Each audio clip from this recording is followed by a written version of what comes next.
न तख्त ताज में न लश्करो सिपाह में है, जो बात कलंदर के बारगाह में है। जो दिल से देखता है तू बस है वही दुनिया, वो संग खिश्त नहीं जो तेरी निगाह में है। हर मुकाम से आगे मुकाम है उसका, जो बदगुमा भी आवारगी की राह में है। सुधांशु त्रिवेदी बीजेपी के सीनियर प्रवक्ता हैं और पार्टी का पक्ष रखने वाले नेताओं में सबसे आगे भी। लखनऊ में जन्मे सुधांशु त्रिवेदी ने इंजीनियरिंग की डिग्री लेने के बाद मैकेनिकल इंजीनियरिंग से पीएचडी की है। कई यूनिवर्सिटीज में स्पीकर के तौर पर बुलाए गए। गणित उनका पसंदीदा विषय है। इंजीनियरिंग के क्षेत्र में अपना करियर बनाने वाले सुधांशु कैसे राजनीति में आ गए, ये उन्हें भी नहीं पता चला। राजनीति में कम उम्र में आने वाले सुधांशु त्रिवेदी का आज भाजपा में अपना स्थान है। को लेकर बड़ा मजेदार आरोप है। कहा जा रहा है कि यदि मुसलमान छूट जाएंगे तो उनको पाकिस्तानी कह दिया जाएगा। एक कहावत है ना, खत का मजमून भाप लेते हैं लिफाफा देख के, या न लिफाफा न खत, और मजमून पे चल रही है धड़ाधड़ बयान, धड़ाधड़ बयान। देश में सबसे कम उम्र का सूचना सलाहकार बनने का कारनामा सुधांशु के ही नाम है। सुधांशु त्रिवेदी एक वक्त पर उत्तर प्रदेश के मुख्यमंत्री राजनाथ सिंह के सूचना सलाहकार बने थे। 35 साल की उम्र में ही उन्हें भाजपा अध्यक्ष का राजनीतिक सलाहकार बनाया गया था। सुधांशु त्रिवेदी की गिनती उन नेताओं में की जाती है जो अपने दम पर बीजेपी में आगे बढ़ते चले गए। आपको पता है इस देश की सबसे अधिक एजुकेटेड कम्युनिटी कौन है? पारसी, 0.1% की माइनॉरिटी। सबसे प्रॉस्परस कम्युनिटी कौन है? जैन, 1% की माइनॉरिटी। सबसे इंटरप्रेन्योर कम्युनिटी कौन है? सिख, 1.8% की माइनॉरिटी। क्रिश्चियंस में भी एजुकेशन का स्तर बहुत अच्छा, और जो माइनॉरिटी में प्रचंड मेजॉरिटी है, सारी की सारी समस्या उसको। बीजेपी ने जब उत्तर प्रदेश और बिहार में राज्यसभा उपचुनाव के लिए अपने उम्मीदवारों के नाम जारी किए थे, यूपी से कई नेताओं का नाम आगे चल रहा था, लेकिन बीजेपी के दिवंगत नेता अरुण जेटली की सीट से सुधांशु त्रिवेदी का नाम तय कर केंद्रीय नेतृत्व ने उन पर भरोसा जताया। साथ ही सालों की मेहनत का उन्हें इनाम भी दिया। जब हम खेल खेलते हैं तो सिर्फ हमारा मनोरंजन ही नहीं होता है, स्वास्थ्य लाभ ही नहीं होता है, शरीर में नई ऊर्जा ही नहीं आती है, बुद्धि का विकास ही नहीं होता है, बल्कि इसके साथ साथ एक सौहार्द और देशभक्ति की भावना भी पनपती है। बहुत कम लोग ये जानते हैं कि 2014 के आम चुनाव में सुधांशु त्रिवेदी ने भी महत्वपूर्ण भूमिका निभाई थी। इस चुनाव के दौरान मीडिया और कम्युनिकेशन की कोर टीम का वो हिस्सा थे। इस कोर टीम का जिम्मा पूरे चुनाव में निगरानी करना और दिशा तय करना था। इस टीम में सुषमा स्वराज, अरुण जेटली और अमित शाह जैसे बड़े नेता शामिल थे। इसी से अंदाजा लगाया जा सकता है कि पार्टी में सुधांशु त्रिवेदी का रोल वर्षों से कितना अहम रहा है। 2019 के लोकसभा चुनाव में बीजेपी ने उन्हें राजस्थान की जिम्मेदारी दी और वो सफल भी हुए।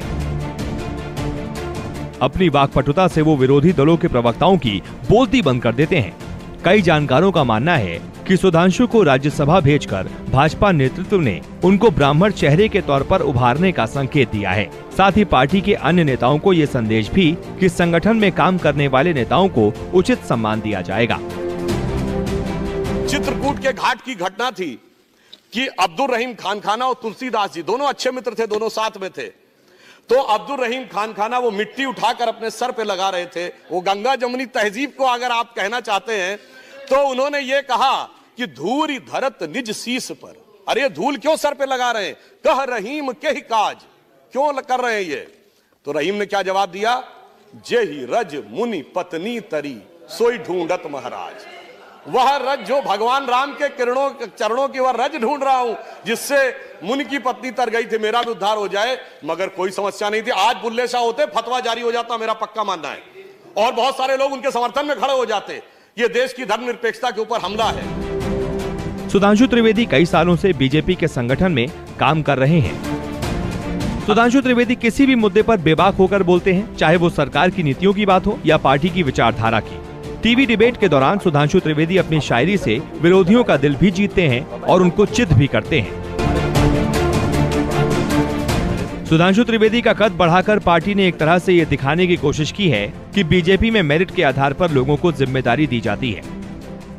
बताया जा रहा है कि यूपी चुनाव में भी सुधांशु त्रिवेदी को बड़ी जिम्मेदारी मिल सकती है। अब षड्यंत्र पूर्वक योजना बनाकर यदि किसी को कुचला गया है तो ये तो जांच के बाद ही तय होगा, क्योंकि षड्यंत्र तो जांच के बाद ही तय हो सकता है ना, पहले नहीं। जिन लोगों को लाठियों से पीट पीट कर मारा गया वो तो सरेआम सरासर हत्या है, उसमें तो कोई किंतु परंतु की गुंजाइश ही नहीं है। मगर उन 4 हत्याओं के बारे में कोई बातचीत नहीं है, ना कोई बोल रहा है कि इनके हत्यारों को सजा होनी चाहिए, इनके हत्यारों को पीछे जाना चाहिए। नहीं, केवल 4। चूंकि यहां पर विषय मानवीय संवेदना और हार्दिक पीड़ा का नहीं है, राजनीतिक लाभ और हानि को देखकर करने की बात है। सुधांशु त्रिवेदी को अब सिर्फ भाजपा प्रवक्ता नहीं बल्कि एक बीजेपी नेता के तौर पर लोग जानने लगे हैं, जो टीवी डिबेट में बड़े संयम से अपनी पार्टी का पक्ष रखता है और विरोधियों को उनके ही सवालों में उलझाकर उन्हें शांत कर देता है। कि जिन लोगों को पीछे से गाड़ी से कुचल दिया गया, दुर्भाग्य से, चूंकि यदि कोई व्यक्ति देख लेता पीछे से गाड़ी आ रही है तो वो बच सकता था, 90% संभावना थी बच जाता। मगर जिनको लाठियों से घेर के पीटा गया उनके पास तो बचने की कोई संभावना नहीं थी। ये तो सरेआम नृशंस हत्या थी। मगर मैं कोई व्यक्तिगत आक्षेप नहीं कर रहा हूं। जीतू जी, अपनी पार्टी के किसी नेता का एक बयान दिखाइए कि लाठियों से पीट पीट कर सरेआम हत्या करने वालों पे हत्या का मुकदमा दर्ज हो। किसी का नहीं, इसलिए मैंने नफा नुकसान की बात कही।